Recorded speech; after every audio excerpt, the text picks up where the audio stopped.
is never given or assumed. From our discussion, three main conclusions stand out. First, the alliance is united.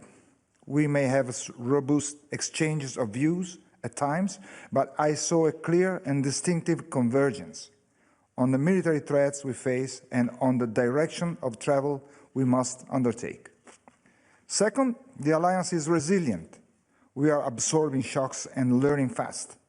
So we are ready in this demanding environment. Third, the alliance is dynamic, not static. We are adapting because we must in order to deliver on our core tasks. Our motto, adapt while deter. We have demonstrated this ability constantly throughout the last year and effectively in face of all circumstances. My fellow strategic commander, SACEUR and SACT, will elaborate on how we keep on doing that by turning a steady approach to security into practical military effects. Few points from our discussion stand out. Our support to Ukraine remains strong as our #1 priority, because Ukraine fights is not only about Ukraine, it is about our collective security too. Ukrainian fight is our fight. All the initiatives we have in place to contribute to the right of Ukraine to defend itself are delivering, and all allies are committed in contributing.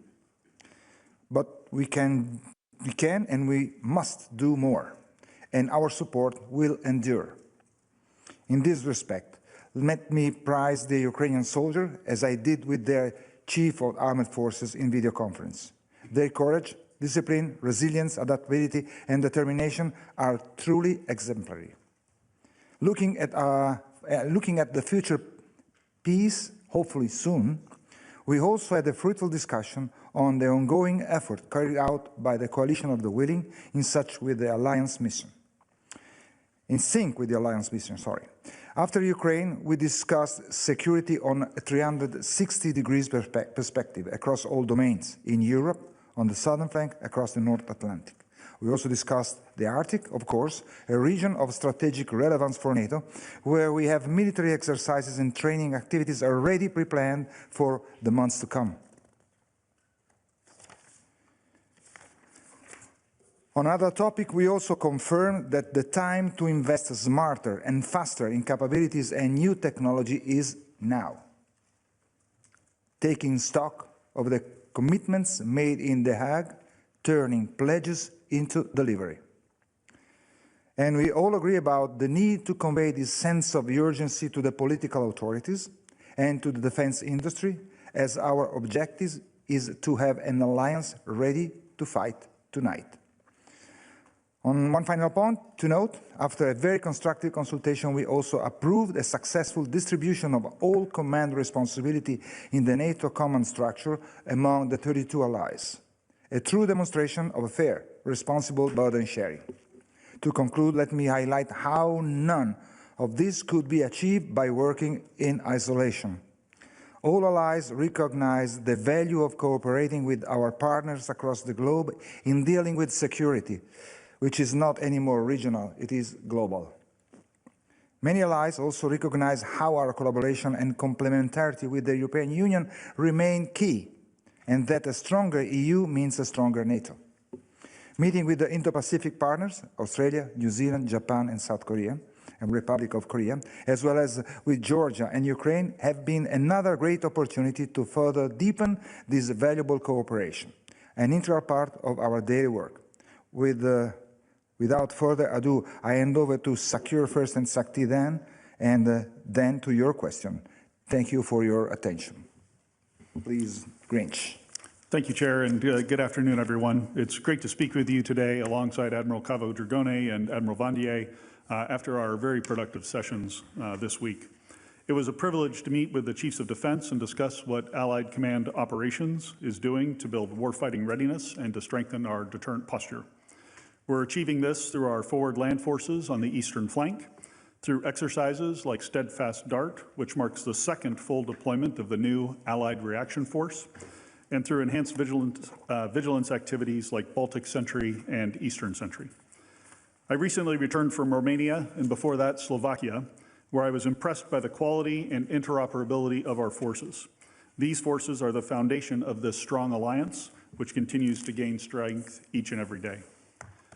Back in early January, I also had the opportunity to visit our two newest allies, Finland and Sweden, where I witnessed how their militaries are uniquely positioned to strengthen NATO's northern flank and Arctic security. And having seen Finnish border guards and Swedish Marines in action, I'll just say that no one should doubt our readiness. Meanwhile, as President Trump and his team continue to work tirelessly toward peace in Ukraine, another topic this week was NATO's vital support through our NATO Security Assistance and Training Ukraine mission, or NSATU. It's clear Ukrainian security is closely linked to European security, and both the Comprehensive Ukraine Requirements List, or the CURL, and the Prioritized Ukraine Requirements List, or the PURL, remain essential to Ukraine's defense. NSATU plays a key role in coordinating and delivering assistance through these mechanisms. Finally, if you'll allow, I'd like to take a moment to acknowledge the Deputy Supreme Allied Commander Europe, Royal Navy Admiral Sir Keith Blount. He'll leave us in March, but in the time he's been here, Sir Keith has done a phenomenal job. He's been relentless in his efforts to enhance our deterrence and our collective defense. SHAPE and all of Allied Command operations will miss his steady hand and his quintessentially British sense of humor. I also want to thank him for his leadership and his friendship and wish him all the best in retirement. Thankfully, we are incredibly fortunate to have Air Chief Marshal Sir Johnny Stringer selected to take over the role when Sir Keith departs in March. Johnny brings a wealth of experience and credibility to the role, having most recently served as a Deputy Commander of Allied Air Command. I look forward to continuing to focus on warfighting readiness and strengthening our deterrence as Johnny steps into this essential role. Thanks again, and I look forward to your questions, and I'll turn it over to Pierre. Thank you, Grynkewich. Thank you, Pino. Good afternoon, everyone. As ACT, my focus today is accelerating NATO's transformation, turning speed into operational advantage. Because war is changing fast, the world is changing fast, and today's speed decides the outcome. Time is the currency of conflict, more than money. Do we have time? AI, drones, robots, and digital tech are shrinking decision cycles and raising the tempo of operations. We are past debating what we must change. The question now is how fast we deliver at scale. If not now, when? If not us, who? That's why we are here, to keep NATO ready for today's fight while preparing for tomorrow by focusing on what works now. At ACT, our job is clear: move the alliance from thought to action, be ready to win next wars, the best way to deter our adversaries and keeping our 1 billion plus citizens safe. We turn battlefield lessons, science, and operational reality into tools and in training and make them more relevant for all allies. The 3.5 defense pledge gives us a real momentum for midterm capabilities. But ICT is also driving change now through concrete projects that speed up tech adoption, as we did last year on Task Force 6. And we build forces that are more agile, more tough, and more lethal. We focus today on 3 priorities. First, we need mass and autonomy. Modern war demands scale and tempo. In the Allies rearmament effort, we are working to include new tools and new technologies that will increase both resilience and lethality. Robotics, IT, and space are extraordinary accelerators of military power. They have been at the roots of Ukraine's sustainability to resist Russian aggression. We are working to incorporate these technologies across every aspect of our forces. Second, we need a modern cloud-enabled command and control. Modern warfare is a war of tempo. Time is the commodity. We need to decide faster, to synchronize better, and to act first. This requires secure data, robust links, and digital backbone that can connect allies' forces at speed. Advanced modeling shows that modern multi-domain C2 delivers a clear, measurable edge. Third, we need training and readiness. This year, together with ACO, we launched audacious training, a renewed way to train our forces, leveraging the latest technologies while preparing our forces to constantly adapt in a volatile environment. Through audacious training, we ensure NATO forces can deploy, link up and operate together at scale against any adversary. This is how we keep NATO strong, adapt faster, train harder, stay ahead. I thank you and wait for your questions. Okay. Thank you. Please. Thank you. James Mace from ITV News in London. Admiral or SACEUR, whoever's best qualified to answer this, could you give us any more details on the deal that was agreed between the Secretary General and President Trump last night? Specifically, does this deal grant the United States sovereign bases in Greenland? And if so, has the Danish government signed off on that? Go? Yeah. Okay. Well, we're at the very early stage. Of course, we know that there has been set a framework among, Greenland, Denmark, and US, but we are still waiting for direction. And then from then on, we will start doing our business, which is the military planning and whatever it is necessary to fulfill and to honor the guidance we still have to receive. We're just kind of, immature. No, nothing yet. We are just knowing that there is a framework, and we will work on that as soon as they give us, all the frame. Yes, the gentleman, please. Thank you. Dan Michaels with the Wall Street Journal. For all of you, I'm curious, you're trying to plan for more unified NATO for the future, but we've just been through a week that essentially pitted allies against allies, with even discussion of one ally using military force against one or more others.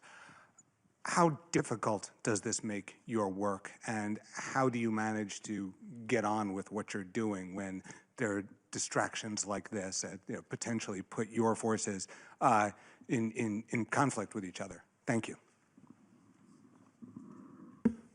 Thanks for the question. I guess I would characterize our session this week as entirely focused on what military leaders are supposed to be focused on, which is ensuring the defense and deterrence of the Euro-Atlantic area.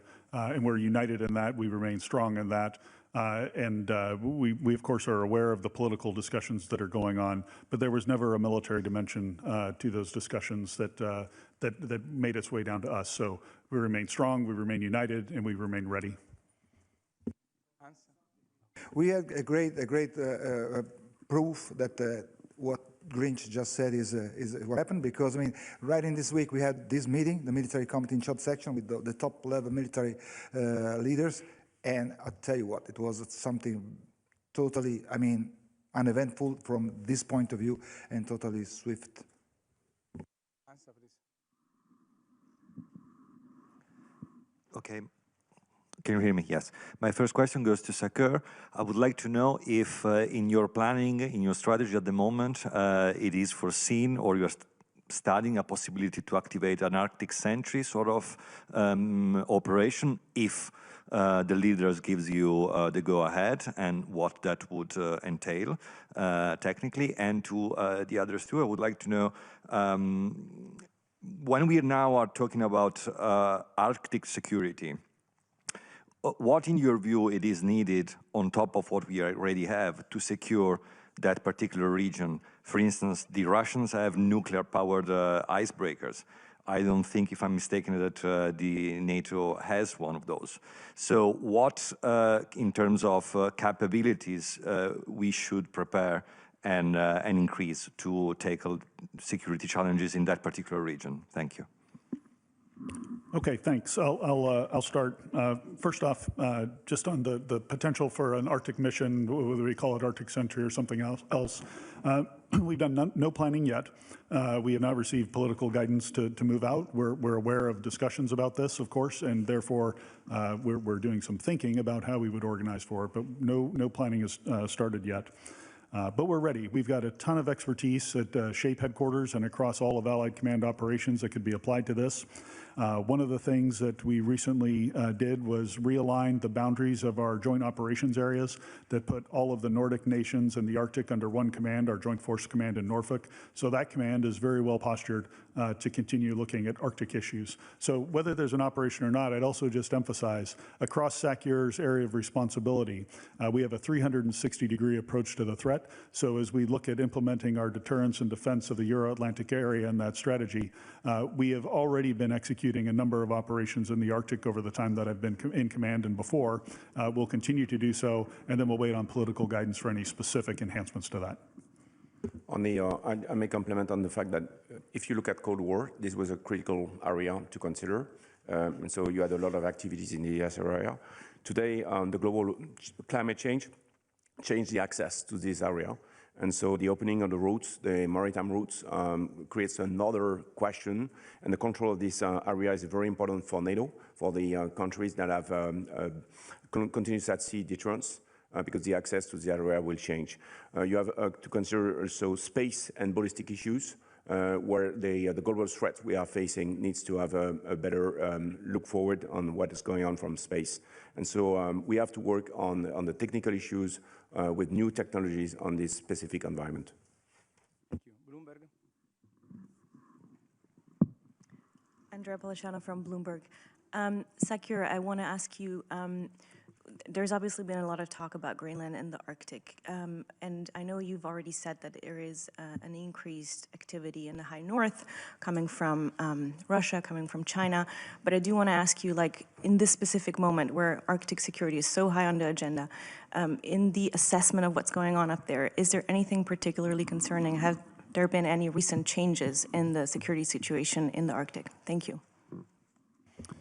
Yeah, really thankful for that question. I think one of the most concerning changes in the security situation has been the growing collaboration between Russia and China in the Arctic, and we've seen that over the last several years. It's been both in the maritime domain with increased joint patrols, as well as in the air domain with long-range bomber patrols being conducted jointly. So the activity that they're doing together is definitely increasing. At any time our competitors or our potential adversaries are doing that, it's something that we need to pay attention to. Thank you. Andrew Gray from Reuters. Very simple question for the Admiral and for SACEUR. Is Greenland currently sufficiently well protected? Well, and then you can complement. I think, I mean, we are having a lot of work going on. I mean, we have been planning that before anything, and just consider two indications pretty strong. I mean, we have in the past decided to have another Joint Force Command, Norfolk, which will be handling the area, and also the importance of the area has also indicated by, I mean, the two nations that were formerly they were neutral, and now they joined the alliance. I mean, Finland and Sweden. So it means that we are focused. We are focused also on the Arctic, and we are also getting more capability to be able to work and operate in that type of climate, which is challenging. But I would say yes, and we will do more. But Grinch. No, thanks, Chair. A couple of thoughts. There is ongoing activity in the Arctic that is being conducted not under the North Atlantic Treaty Organization or Allied Command Operations, but by a sister command, NORAD, the North American Regional Aerospace Defense Command, a bilateral command between two allies, the United States and Canada. That exercise is called Noble Defender. It's executing out of Pittifook Space Force Base. And we have Canadian fighters, we have U.S. tankers, and I stay very closely in touch with the commander of NORAD on these activities, as SACEUR's AOR overlaps with the NORAD Northcom area of responsibility. So there is activity going up there. I would just say, we also need to look forward a little bit. One of our jobs as military leaders is not just to think about the here and now, but how can those future threats that I manifest, that growing collaboration, how will that threaten us next summer cycle and the summer after that? And so some of the things that we need to do in the Arctic to enhance our security are long lead items, including installation of new sensors and detection capabilities. So all of those things are constantly in our cross-check, and we're constantly trying to enhance our posture and think of ways that nations can enhance our posture in the Arctic.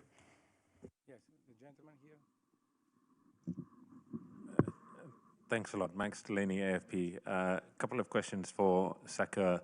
You say that you're not yet planning for any mission in the Arctic. Are you planning any exercises on Greenland in the near future after the discussions around Greenland? And then secondly, you have Eastern Sentry, you have Baltic Sentry, now potentially Arctic Sentry. All the focus in recent days has been on the Arctic. Do you feel that NATO risks being stretched too thinly and that you risk losing focus on the main threat from the east? Thank you. No, thanks for the question. There are a few exercises that are planned upcoming in the Arctic over the coming months. I'll refer you to my public affairs officer, and he can get some details on that to you. But none on Greenland itself. As I mentioned, NORAD is executing some of those exercises in close coordination with us, but none on Greenland.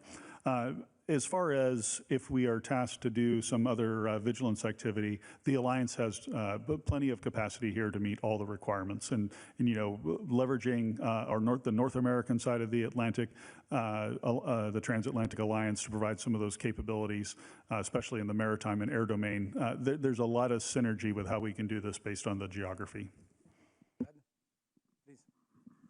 Hello, Romanian Public Television. My question is for SACEUR. What key courses of action does the Alliance intended to pursue this year to ensure the protection and strengthening of NATO's strategic interests in the Black Sea region? No, thanks. I was just in Romania over the last few, the early time of this week, and I guess a couple of things. We're doing a lot there right now in the Black Sea region. We have 2 forward land forces in Bulgaria, led by the Italians, in Romania, led by the French. And I was able to visit the French forward land forces. And maybe I'll just tell you a quick story. I think this is the heart of transatlantic solidarity. You had an American SACEUR go to visit our multinational Corps Southeast, commanded by a 3-star Romanian officer who had a Canadian sergeant major by his side. And then the 3 of us went out into the field to visit the colonel, the French colonel, the commander of the 501st Regiment, who formed the core of that forward land force. But it wasn't just French soldiers that were there.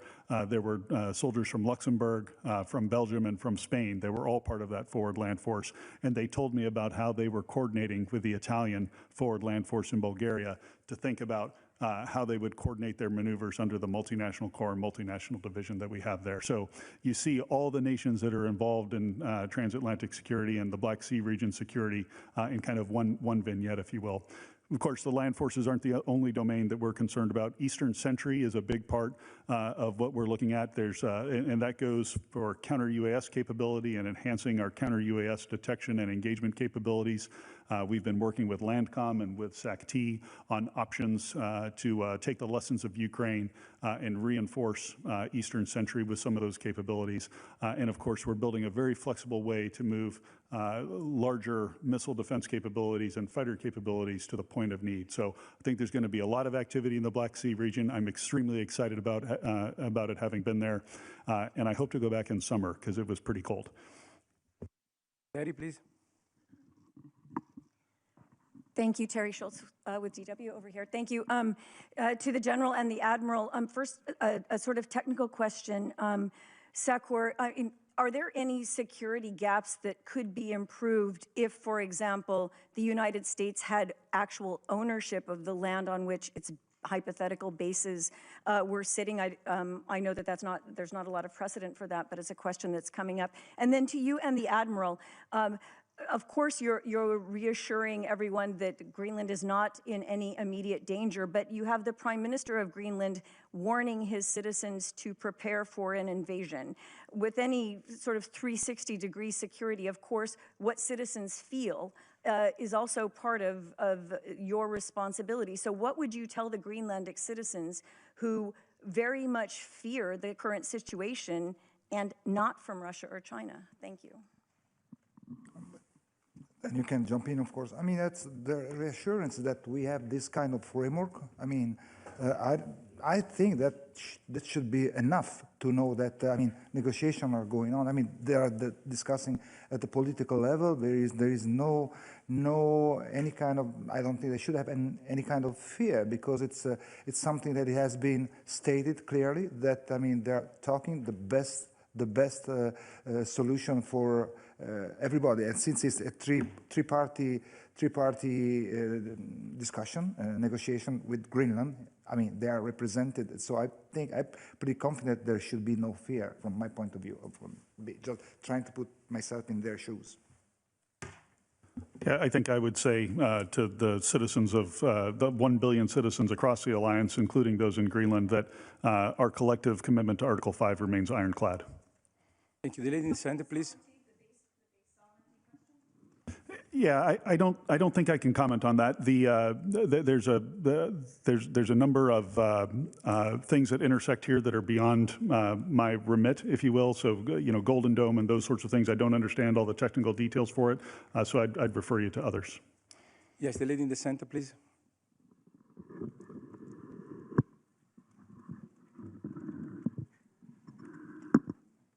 Hi, thank you. Laura Jakes with the New York Times, also for the General and Admiral Dragone, please. As initial details of the Secretary General's conceptual framework for securing the Arctic, including Greenland, are being discussed both here in capitals and also in NATO headquarters, to what extent did the Chads this week and their missions voice support for it? Thank you. Yeah, I'll just say we had no discussion about that security framework. We found out about it when everyone else did when it hit the news yesterday. So there was, even though it's been reported elsewhere that we had some military discussion, that is not correct.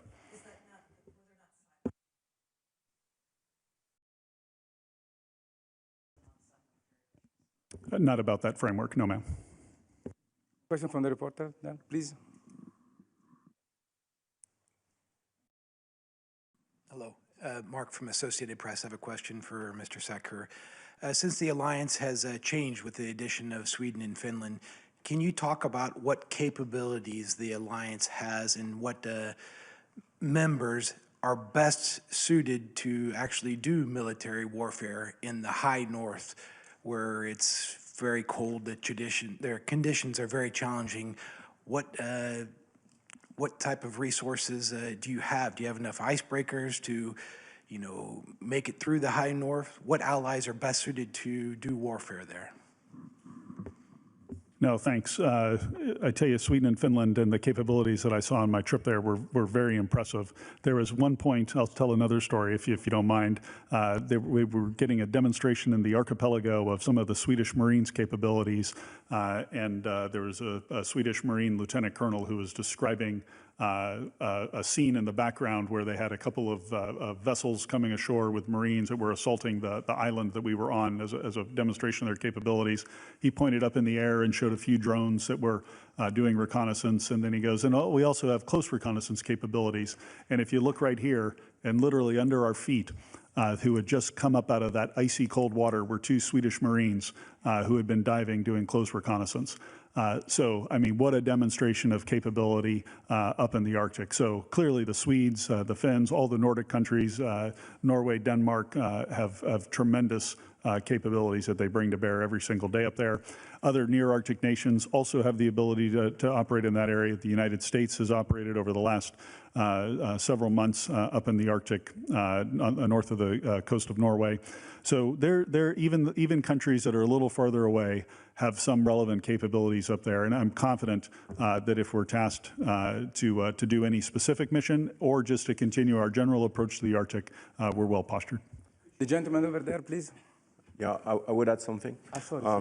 So just to point out that the equipment of NATO is led by a process, which is a NDPP, you've heard about, with NATO Defense Planning Process, which is a strong process which is linking the plans that are made by SACEUR and the capabilities the allies need to procure.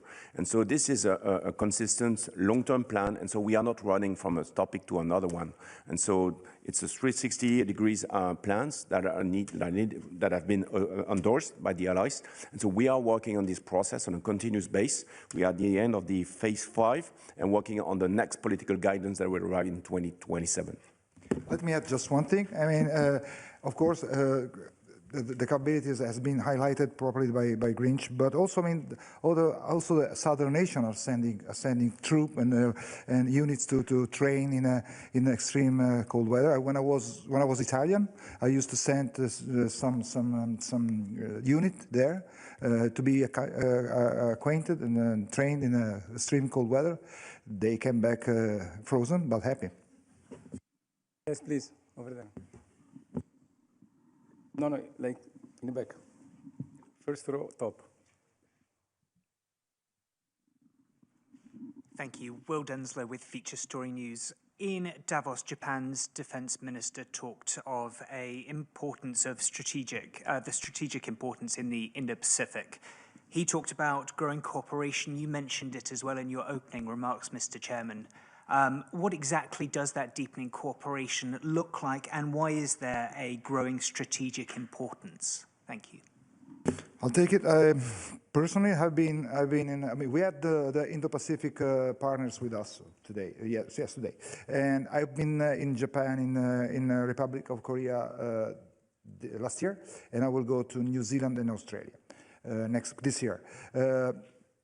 The basic thing is that, I mean, security is not anymore regional, it's global, and whatever is happening there has some effect here and vice versa. Just think about 12,000 North Korean fighting in Europe. That's just one idea. The thing that we have a lot of things in common, of course, I mean, the way China is behaving there and also elsewhere, they know it, and we are exchanging information. And so information sharing is the first one. Standardization and interoperability, we used to do that, sending there, for example, carrier strike groups from Europe or wings, I mean aircraft wings there to train with major complex exercises, cyber, cognitive warfare. With all these are fields in which we are exchanging a lot of information, and we will do more. I mean, today we just agree that we need to improve our cooperation, and we will do that. But we are really, I tell you, we are like-minded. We are sharing the same fear, and we're sharing the same threat and the same ideas. We have time for one last question, please. One last question, please. Thank you, Olivier Bob, AFP. At Davos, President Trump and President Zelensky are meeting together. So there might be some kind of announcement. So my question is to SACEUR, is NATO ready to implement a peace plan, which could be announced or not, but at the moment, are you ready to play your part in this peace process? Thank you. Yeah, thanks for the question. You know, first off, I think we all applaud President Trump's efforts to achieve peace in Ukraine, given the incredible amount of carnage that we see on the battlefield there. As SACEUR, our responsibility is to help the Ukrainians be as strong as they possibly can. I suspect that we continue to do that in peacetime, although the parameters of the peace deal will be what defines that. But we're ready to do whatever we're asked. Thank you. Thank you very much, gentlemen. This concludes our press conference, and thank you for being here with us.